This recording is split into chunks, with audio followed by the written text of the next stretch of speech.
These three disturbing road trip horror stories about hitchhikers are inspired by real events. First, a hitchhiker trusts a nice couple, only to end up enslaved for 7 years in a coffin-sized box hidden beneath their waterbed. Next, a driver's twisted game forces a woman to choose between a bullet or jumping onto the asphalt at 65 miles per hour. And finally, a stranded couple accepts help from a friendly trucker. But make sure you watch until the very end, because when they open his closet, they find hundreds of mason jars preserving a used biological trophy so vile, it will make you never trust a stranger again.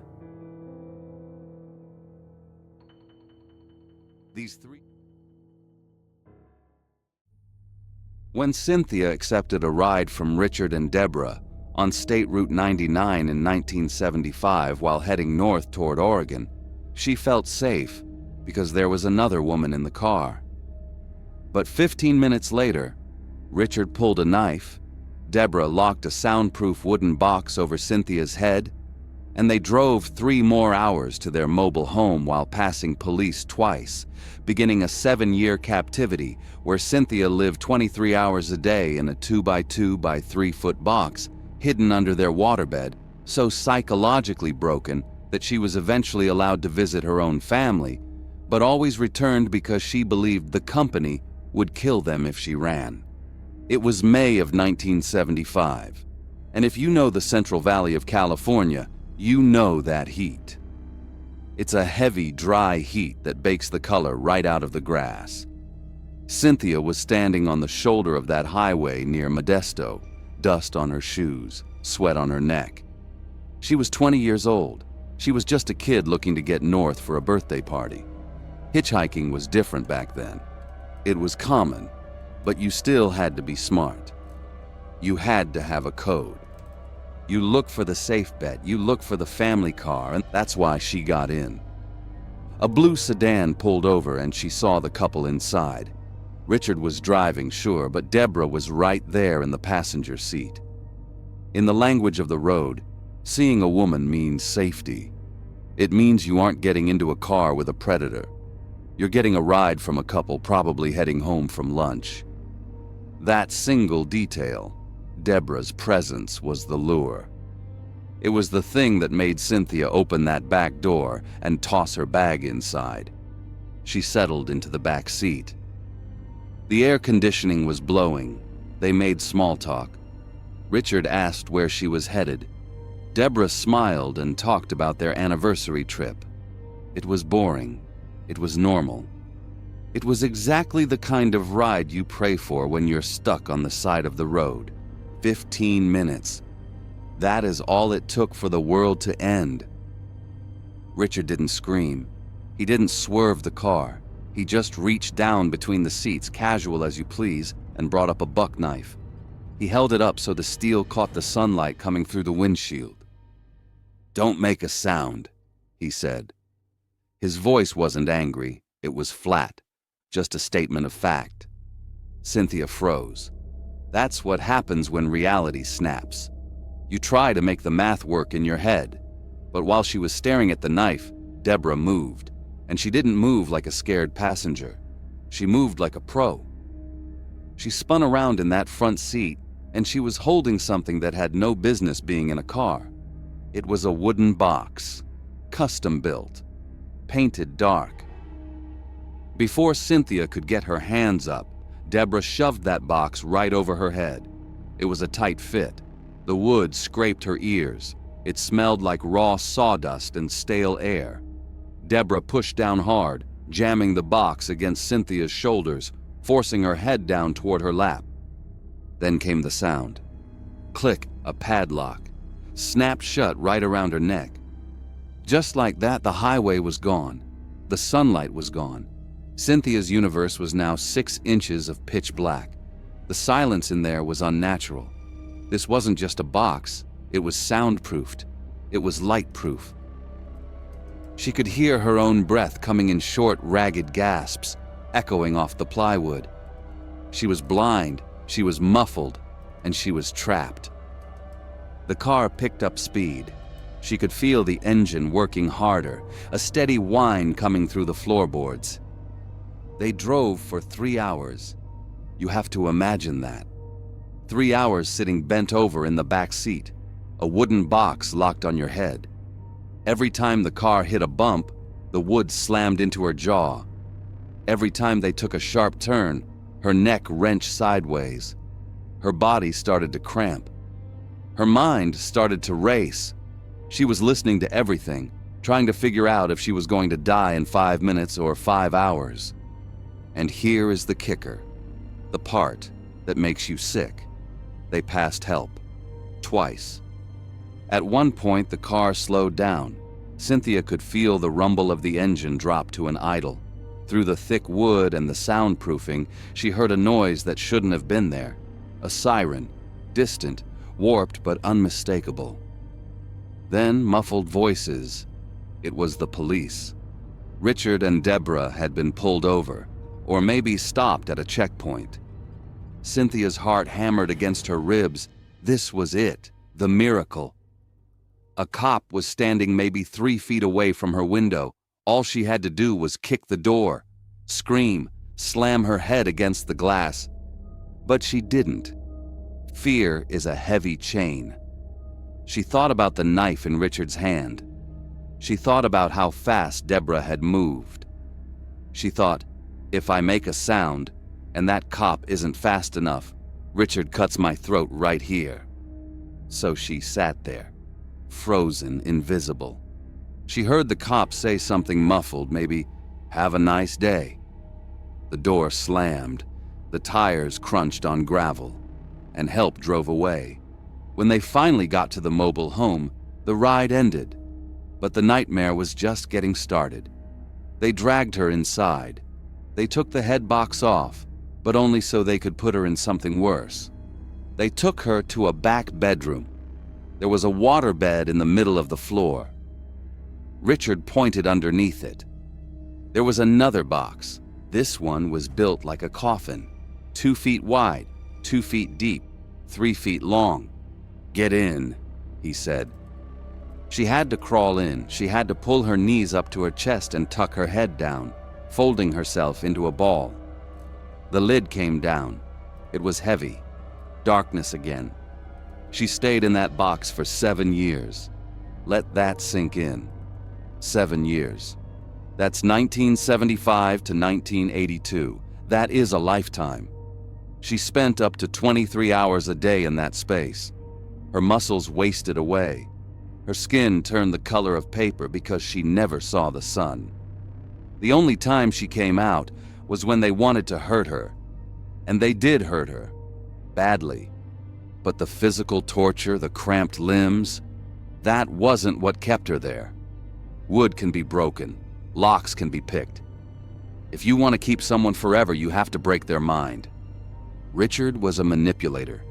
He knew that to keep a slave, you have to build a prison inside their head. He sat her down one day and showed her a contract. It looked official. It had seals and legal language. He told her he worked for the company. He said it was an underground organization that ran everything. He said they owned the police, they owned the government, and now they owned her. He made her sign a slave contract. He looked her in the eye and said, "We are watching you. We have people everywhere. There is nowhere you can go that we won't see you." And then he dropped the real threat, the one that worked. He said, "If you run, we won't just kill you. We will find your family. We will find your mother and your father. And the company will peel the skin off their bones while you watch." It sounds crazy to us. We know there is no company. But Cynthia had been living in a box for years. She was isolated. She was starved of reality. The lie took root. It grew until it was the only truth she knew. The brainwashing worked so well that, eventually, Richard and Deborah got comfortable. After a few years, they stopped locking the doors. They let her out to do chores. They took her on trips. Imagine seeing that. You are at a gas station in 1979. You see a couple and a young woman buying snacks. You don't know that the young woman spends her life in a box. You don't know she is terrified. She looks normal, but inside she is screaming. Then came the ultimate test. They drove her home. They actually took her to visit her family. She walked up the steps of her childhood home. She opened the door. Her mom was there. Her dad was there. They were crying, hugging her, asking where she had been. Cynthia was standing in her own living room. Richard was outside in the car. All she had to do was lock the door, pick up the phone, call the police, say, "He's outside, help me." But she didn't. The voice in her head, the voice of the company, was louder than her parents. It screamed, "They are watching. If you say a word, your parents die." So she lied. She looked her mother in the eye and said, "I'm fine. I have a job. I'm happy." She visited for a while, and then, when her time was up, she stood up. She walked out the front door. She walked down the driveway. And she got back into the car with the monsters. She went back to the box because she loved her family enough to suffer for them. That is the definition of psychological slavery. It finally ended in 1982. And it didn't end because Cynthia broke out. It ended because the team cracked. Deborah, the woman who made it all look safe in the beginning, finally lost her nerve. Maybe the guilt ate her up. Maybe she got scared Richard would turn on her next. But she waited until Richard was gone and she went to Cynthia. She unlocked the box and whispered the truth. "He's lying," she said. "There is no company. It's just him. He made it all up." That was the key. The realization that the monster wasn't a global conspiracy. He was just a sad, cruel man in a trailer. Cynthia ran. She went to the cops. They arrested Richard and Deborah. The trial was huge. They called it the girl in the box. Richard got sentenced to 104 years. He's going to die in a cage, which is exactly where he belongs. But when you look at this case, really look at it, you see the real horror. It wasn't the padlock. It wasn't the knife. It was the trust. Cynthia got in that car because she trusted the sight of a woman. She stayed in that box because she trusted the lie about her family. Richard built a prison out of words. He built a jail cell out of love and fear, and that is a hell of a lot stronger than steel. So next time you feel safe because things look normal, next time you think you know who you are dealing with, remember the girl on Route 99. Remember that the most dangerous traps don't look like traps. They look like a nice couple offering you a ride home. And once that door shuts, the lock is already clicking into place.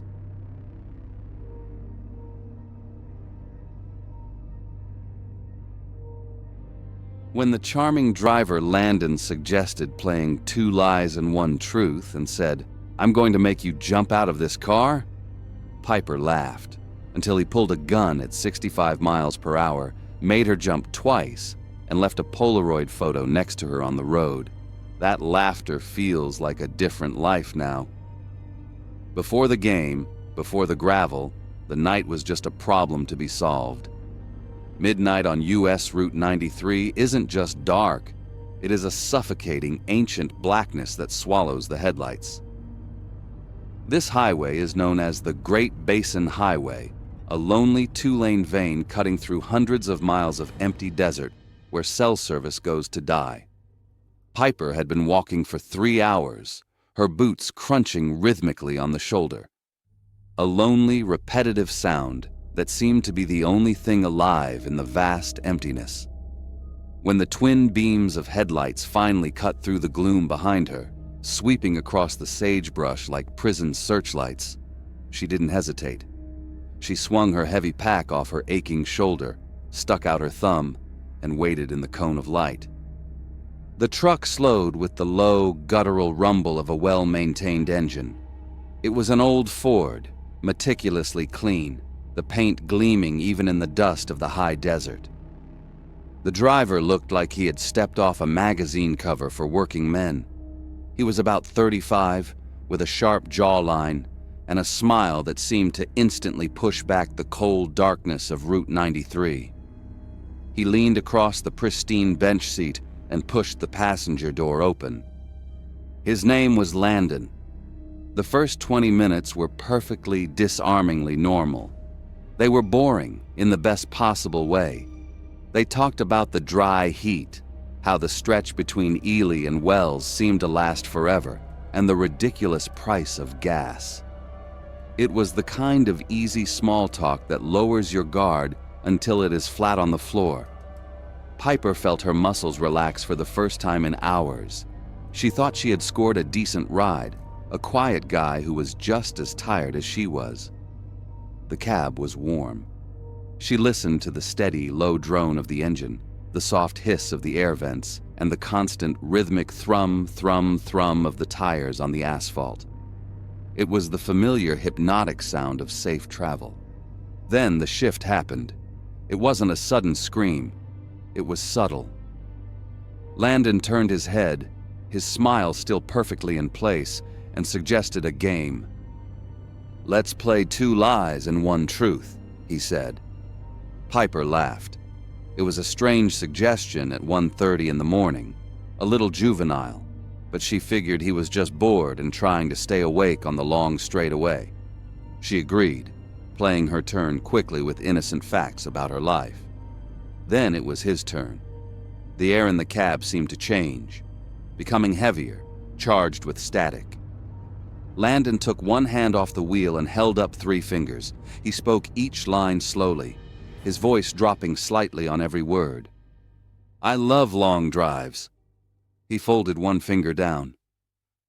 "I pick up hitchhikers all the time." The 2nd finger went down. He paused. The silence stretched for a second too long. "I'm going to make you jump out of this car." The 3rd finger went down. Piper's laughter was the only sound in the cab, a thin, unnatural noise that sounded tinny and weak against the steady drone of the engine. She looked at him, waiting for the punchline. He was still smiling, staring straight ahead at the black ribbon of Route 93. "Oh, that's dark," she said, her voice shaking just a little. "The 2nd one is the truth, right? The hitchhiker thing?" Landon just shrugged. He didn't answer. He kept his eyes locked on the road, and a beat passed, then another. The silence grew teeth. Finally, he laughed, a short, sharp sound that broke the tension like a snapping twig. "Yeah, that's me. A jokester," he said. The air seemed to release from the cab. Piper sighed, the tight, squeezing feeling in her chest easing. Just dark humor, she told herself. Just a weird joke from a tired stranger. She leaned back, listening to the heavy rush of the wind past the windows, forcing herself to hear it as the predictable sound of safety again. Then, without looking at her, Landon reached into the center console. There was a sound of plastic sliding against plastic. His hand came back out holding something black and heavy. It was a handgun. He didn't point it at her. He simply set it on his lap. It sat there, a solid, undeniable weight, a black hole that sucked all the warmth out of the truck.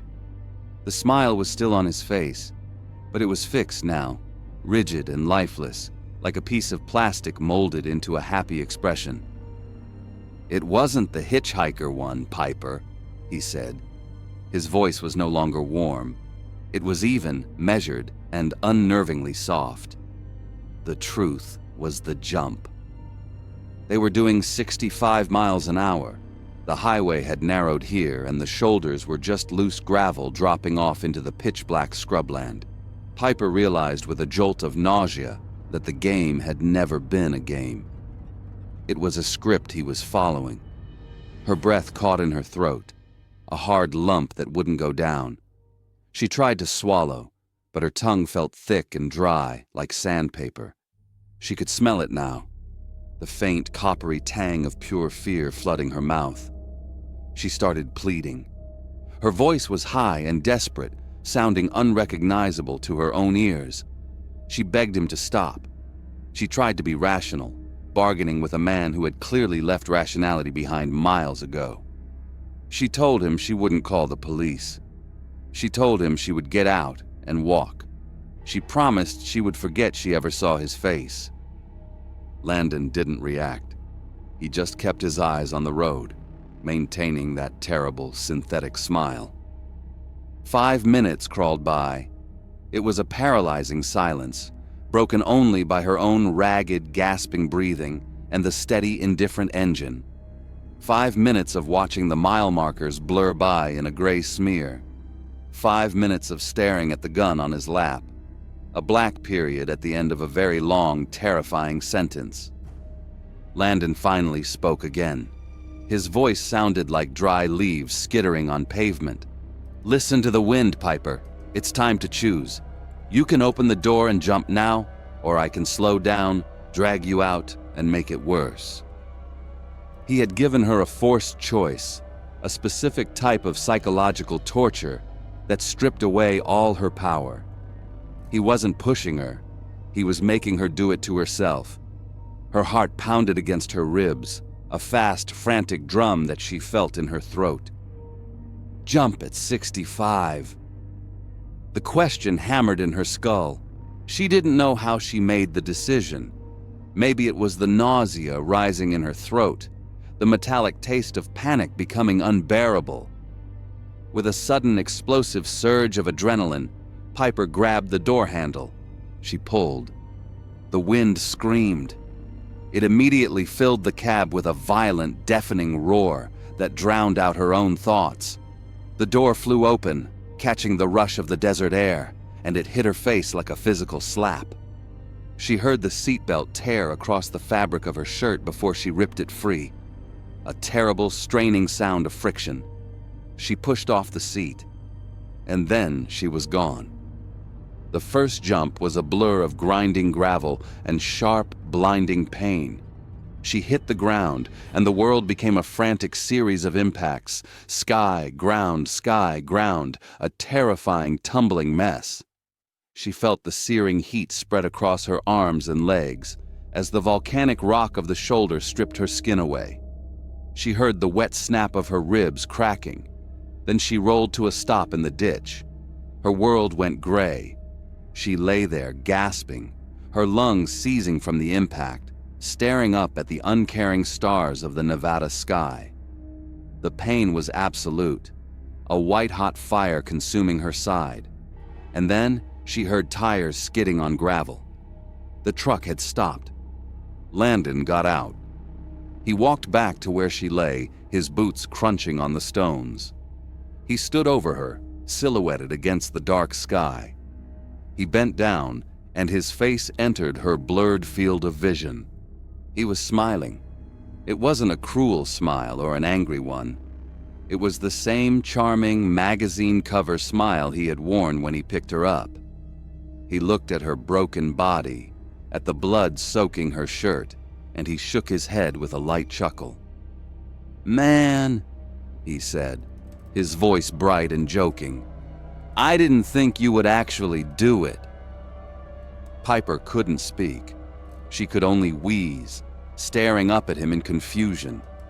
The disconnect between her agony and his amusement was more terrifying than the gun. Then she heard a sound that made her blood run cold. Click. Landon held a Polaroid camera in his hand. He had taken a picture of her lying broken in the dirt. He shook the photo in the air, waiting for it to develop, nodding to himself like he was admiring a trophy. "That was crazy," he laughed, shoving the photo into his pocket. He reached down and grabbed her arm, right over the road rash, and hauled her up. The pain made her vision swim, but he just kept chatting, casual as a Sunday drive.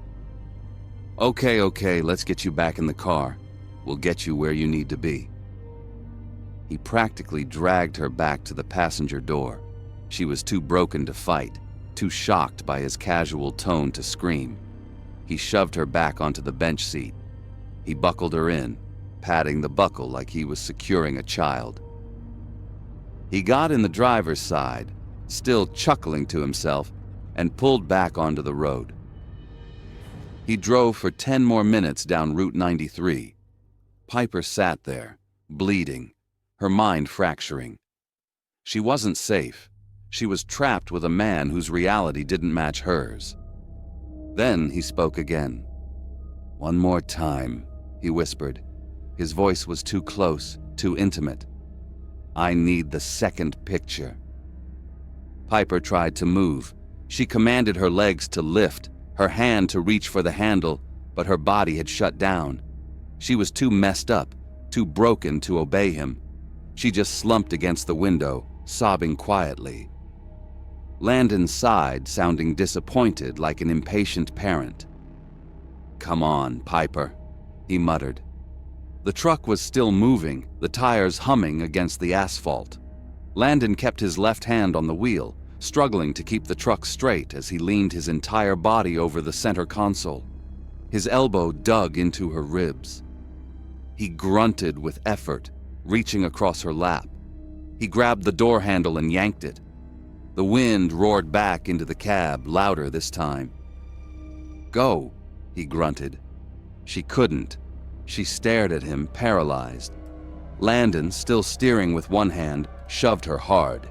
He braced his shoulder against the seat and pushed her with his forearm. She was dead weight. He cursed, swerving slightly, then gave one final violent shove. Piper tumbled out into the darkness.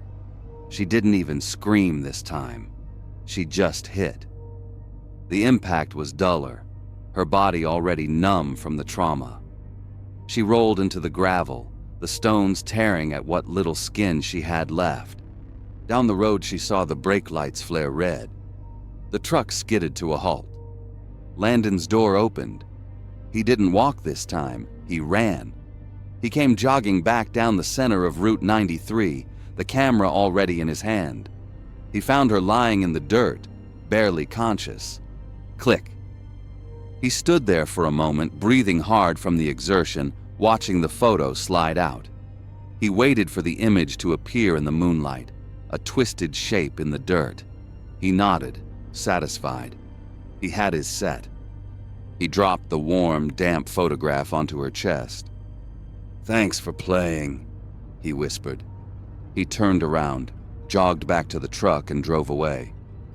The red taillights shrank into the distance towards Idaho, leaving her alone in the crushing silence of the desert, clutching her own death portrait in the dark. 30 minutes later, another driver found her.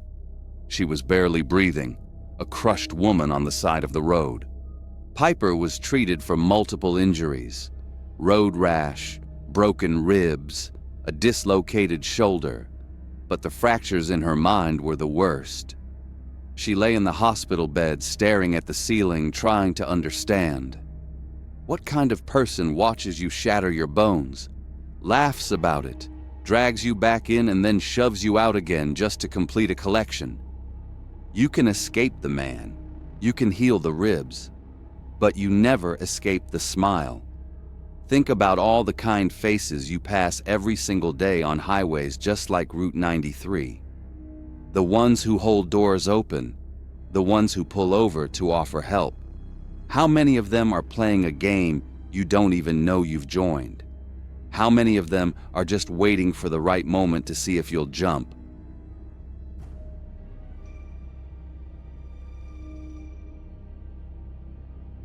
When Seth and Megan's car broke down outside Reno, the friendly trucker, Victor, promised a quick fix at his garage. But 2 hours later, they woke up at his isolated home, and when Megan used his bathroom, she found hundreds of mason jars filled with used tampons in the spare bedroom closet. The breakdown didn't happen with a bang. It happened with a whimper. 1 minute, Seth and Megan were cruising down the highway outside Reno, Nevada, watching the desert blur by. The next minute, the engine of their old sedan just gave up. The hum of the motor died, replaced by a heavy mechanical silence. The car coasted, tires crunching over the dry gravel until it came to a stop on the shoulder. Seth turned the key. Nothing. Just a hollow click. They stepped out into the heat. It was late afternoon and the sun was low, casting long, weird shadows across the sand and sagebrush. The isolation hit them instantly. They were miles from Reno, miles from anywhere. They checked their phones. It wasn't perfect, but they had a signal. 1 bar, maybe 2 if they held the phone just right. Seth pulled up his roadside assistance app. The little spinning wheel turned and turned, then finally popped up a notification. ETA 60 minutes. An hour, Seth sighed, wiping sweat from his forehead. We can wait an hour. It's not that bad. Megan nodded. They were safe enough. They had water. They could just sit in the car and wait for the professional tow truck they paid for in their insurance premium. It was the smart thing to do. It was the safe thing to do. But then the deep rumble of an engine broke the silence. A large Dodge Ram pickup truck appeared on the horizon, slowing down as it approached them. It pulled onto the shoulder, kicking up a little cloud of dust. The window rolled down. The driver was a big man. His name was Victor. He had a friendly face, a calm demeanor, and a wide, disarming smile. "Trouble?" he asked, leaning out the window. Seth and Megan exchanged a look. It was that specific look shared between two people who hate conflict. They were the kind of couple who apologized when someone else bumped into them. They were the kind of people who would eat a wrong order at a restaurant rather than send it back. They were nice, they were polite, and right now, that was their biggest vulnerability. Seth explained the power loss. Victor nodded, listening intently. "Sounds like a battery wire," he said confidently. "I see it all the time with these models. I've got a garage not far from here. I can tow you there and fix it for free. Save you the wait and the bill." Seth looked at his phone. The roadside assistance was already on its way. He wanted to say, "No thanks, we're good." He wanted to say, "We prefer to wait for the company." But Victor was right there. He was smiling. He was offering kindness. To say no felt rude. It felt like an insult to his hospitality. It felt awkward. "We don't want to impose," Megan said softly, offering him an out. "Nonsense," Victor beamed. "I insist. I hate seeing folks stranded." The pressure of his kindness was heavier than the desert heat. Seth looked at Megan. Megan looked at Seth. They communicated silently. It's easier to just say yes than to make this awkward. "Okay," Seth said. "Thank you. That would be great." They canceled the roadside assistance. They chose politeness over safety. They hooked up the car. Since Victor's truck cab was full of gear, they climbed into the back seat of the Dodge Ram. The air conditioning in the truck was cold. The seats were soft. They started driving. Victor chatted for a bit, mentioning casually that he lived alone, that he'd never been married. He seemed like a lonely guy just happy for the company. Seth and Megan nodded along, playing the role of the grateful guests. The rhythm of the road and the hum of the big engine were hypnotic. The stress of the breakdown began to fade. Lulled by the smooth ride and their own relief at avoiding a confrontation, they did something they would regret later. They closed their eyes. They fell asleep. When they woke up, the first thing they noticed was the time. It had been 2 hours. The second thing they noticed was the darkness. They weren't at a roadside garage. They weren't near a town. They were deep in the backwoods.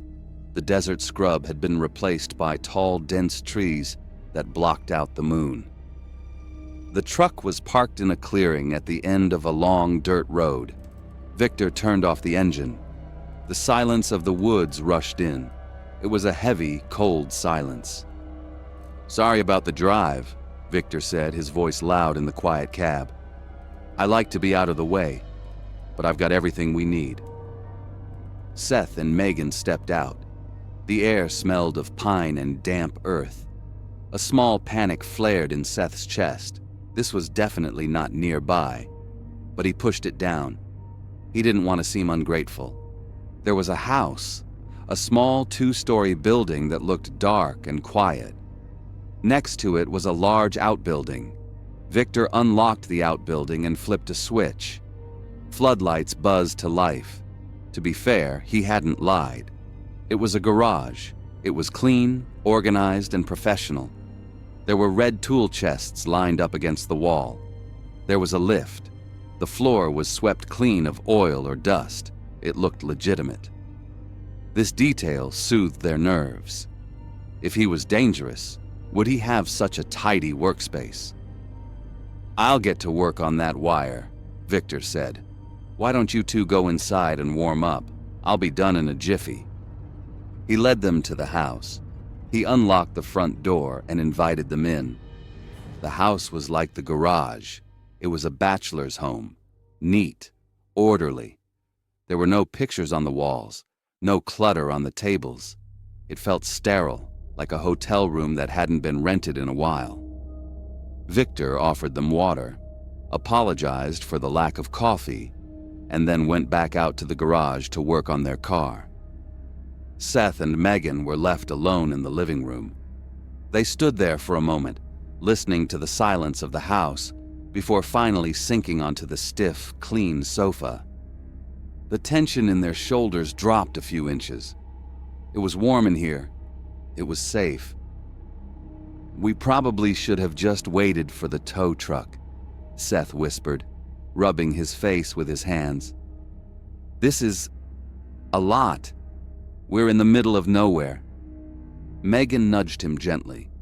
"Don't be like that," she whispered back, though she kept her voice low, mindful of the thin walls. "He's genuinely nice. Look at this place. He's just a regular guy who likes his privacy. Plus, he's saving us like $200. Seth looked around the room. "Yeah, I guess. It's just weird, right? Sleeping in the truck?"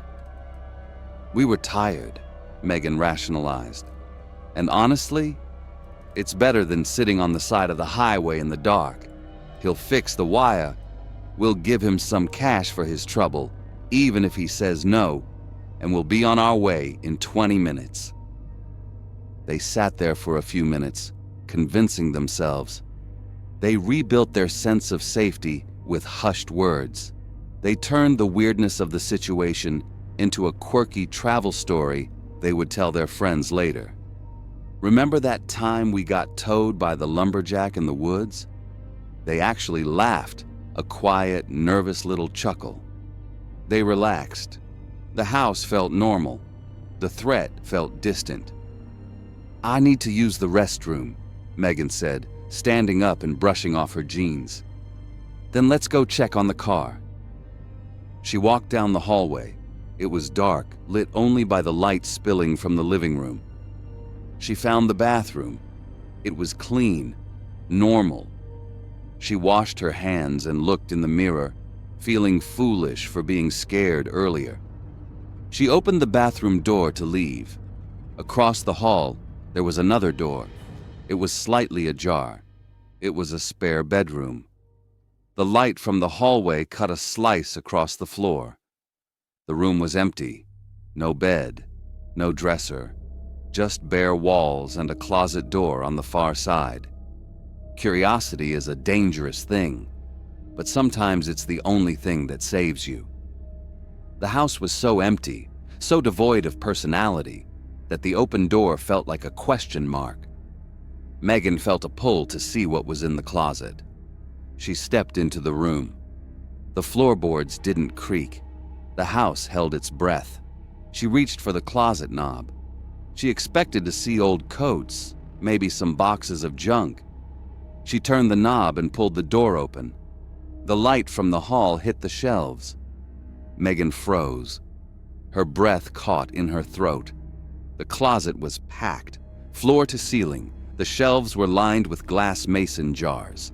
Hundreds of them. They were organized in perfect rows, spaced evenly apart. She leaned in closer. She saw handwritten labels on the glass. Dates, names maybe? She looked at what was inside the jars. It was dark red, dried, fibrous. Then the realization hit her like a physical blow. They were tampons, used ones, hundreds of them, preserved in jars, sealed tight. Megan stared. The sheer number of them was overwhelming. This wasn't just trash. This was a collection. This was a trophy case. Each jar represented a person, a woman, a moment in time that Victor had stolen and kept. The dates went back years. The friendly trucker, the clean garage, the polite bachelor. It was all a mask. Beneath the surface of this helpful man was a deep, dark, obsessive sickness. This was his true life, hidden here in the woods. Megan didn't scream. She didn't faint. Her instinct for survival finally overrode her desire to be polite. She carefully pushed the closet door shut. She made sure the latch clicked softly. She backed out of the room. Her hands were shaking so hard she had to clench them into fists. She walked back down the hall, forcing herself to move slowly. She found Seth in the living room, scrolling on his phone, looking relaxed. She grabbed his arm. She leaned in close, her lips almost touching his ear. "Seth," she whispered. Her voice was trembling. "We have to go. Now." He looked at her confused. He started to say something normal, something polite, but she cut him off with a squeeze of her hand. "The closet," she hissed. "In the spare room. He has jars, hundreds of jars, used tampons. Seth, he collects them." Seth looked at her eyes. He saw the terror there. He didn't argue. He didn't ask to see. He believed her immediately. The reality of where they were, miles from help, with a man who did that, crashed down on him. But even in their terror, their nature didn't change. They couldn't just run screaming. They couldn't confront him. They needed an exit strategy that let them leave without a fight. They needed a lie. They walked to the front door. They opened it. Victor was standing by their car in the garage, a wrench in his hand. He looked up and smiled. "Almost got it," he called out. Seth swallowed hard. He had to lie. He had to be convincing. He had to use their politeness as a weapon. "Victor," Seth said. His voice cracked slightly, but he cleared his throat. "Hey, look, we feel terrible about this, but we just realized something. My sister is flying in tonight. She's supposed to call us at the state line. We absolutely cannot miss that call. It's an emergency. We're so sorry." Victor paused. He looked confused. The wrench lowered slightly. "But I can fix this right now. You won't have service out here." "That's the point," Megan said. She stepped forward. She was terrified, but she sounded desperate and apologetic. "We need to get to a signal. We're going to call a cab, an Uber, whatever we can get on the main road. We really have to go. We're so sorry to run out on you like this." Victor stood there. The silence of the woods stretched out between them. He looked at them, his eyes searching their faces. Did he know? Did he suspect they had seen his secret? Or did he just see two frantic, polite people worrying about a phone call? Finally, Victor shrugged. "All right," he said. "I'll lock your car up in the garage. Keep it safe until you can come back for it." Seth and Megan didn't wait for him to change his mind. "Thank you," they called out, still playing the part. They walked down the driveway. They forced themselves not to run until they were around the bend, out of sight of the house. Then the mask dropped. They ran. They ran until their lungs burned. They made it to the main road. They found a spot with just enough signal to book an Uber. They stood there in the dark, holding hands, watching the trees, waiting for Victor's truck to come roaring down the road. but it never did. The Uber arrived. They got in. They told the driver to drive.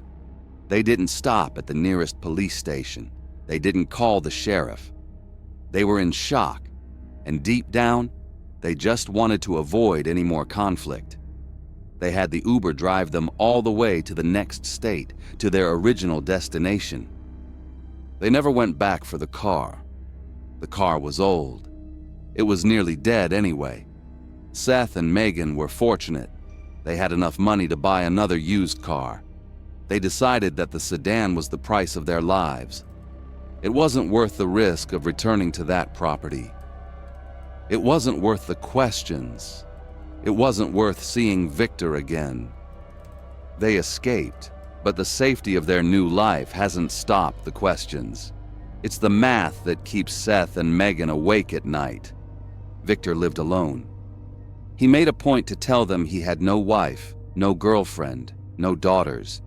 And yet, that closet was full. Floor to ceiling, hundreds of jars, maybe thousands, all neatly labeled, all perfectly preserved. Where did he get them? That is the question that makes them sick. Did he scavenge them from the trash of public restrooms, hunting for them like treasure? Or did they come from the other travelers, the ones who didn't have cell service, the ones who didn't have an excuse to leave? They try to push it out of their minds, but the image won't leave.